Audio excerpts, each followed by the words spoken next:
Hello, ഇതാണ് chicken പൊരിച്ച കേട്ടോ. കണ്ടാ? പിന്നെ വേണ്ട, ഇതൊക്കെയാണ് ചിക്കൻ അല്ലേ? ആ അല്ലേ? അപ്പം ഇന്നാണ് ഈദുൽ ഫിത്തർ, വലിയ പെരുന്നാൾ. ഇത് ഫ്ലവറാണ്, കോളിഫ്ലവർ. ഉണ്ടോ? ഇതൊക്കെയാണ് പൊരിച്ച് വെച്ചേക്കുന്നത്. ഇനി പൊരിക്കാനൊക്കെ ഉണ്ട് നമുക്ക്. ഓക്കെ,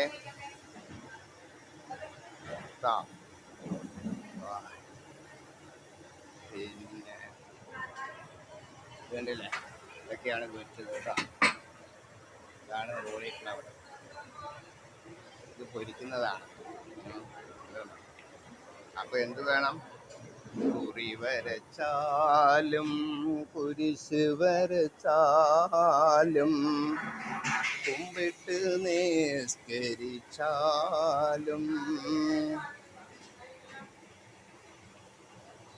അതുപോലെ. ഓക്കെ.